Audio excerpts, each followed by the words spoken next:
Ẹ kú dédé àsìkò yìí, èyí làwọn ìròyìn tó jẹyọ nínú ìwé ìròyìn The Matrix lónìí Ọjọ́bọ̀ Thursday ọjọ́ 13 oṣù kejì ọdún 2025. Àfojúsùn Anyanwu ti forí ṣánpọ́ báyìí o pẹ̀lú bí ìgbìmọ̀ aṣiṣẹ́kiri ẹgbẹ́ òṣèlú PDP ṣe fìdí Ude Okoye múlẹ̀ gẹ́gẹ́ bí ojúlówó akọ̀wé ẹgbẹ́ òṣèlú ọ̀hún. Wọn yóò fi ìwé ìdánilójú tó fìdí Ude Okoye múlẹ̀ gẹ́gẹ́ bí akọ̀wé ẹgbẹ́ náà ránṣẹ́ sí àjọ INEC. Ó ní ìdájọ́ ilé-ẹjọ́ kòtẹ́milọ́rùn ló fún àwọn lágbára lórí ọ̀rọ̀ náà àti pé àwọn yóò tẹ̀síwájú láti máa bọ̀wọ̀ fún òfin àti àṣẹ ẹgbẹ́. Ẹgbẹ́ òṣìṣẹ́ Nigeria Labour Congress ti sọ̀rọ̀ lórí àfikún owó ojú òpó ìpè. Ó ní àwọn iléeṣẹ́ ojú òpó ìkànsíra ẹni ti dalẹ̀ àjọsọyépọ̀ tó wà láàrin wọn pẹ̀lú bí wọ́n ṣe àfikún ọ̀hún nígbà tí ìdúnàdúrà ń lọ lọ́wọ́.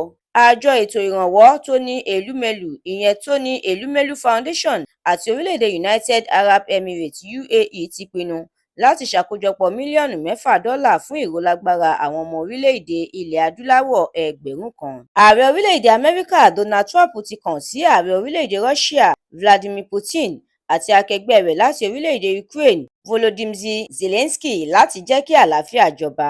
Àjọ JAMB ti ṣe ìkìlọ̀ fún àwọn akẹ́kọ̀ọ́ láti ṣọ́ra fún ìforúkọsílẹ̀ láwọn ibùdó tí kò bá òfin mu.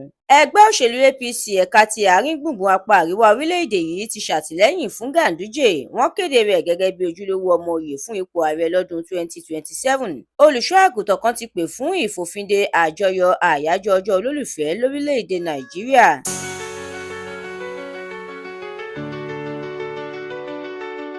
Ẹ̀kúnrẹ́rẹ́ àwọn ìròyìn yìí àtàwọn ìròyìn míì lẹ́ ò láǹfààní láti jẹ̀gbádùn tẹ́ ẹ bá darapọ̀ tẹ́ ẹ sì tẹ̀lé The Matrix lórí Facebook, Instagram, TikTok, YouTube àti X.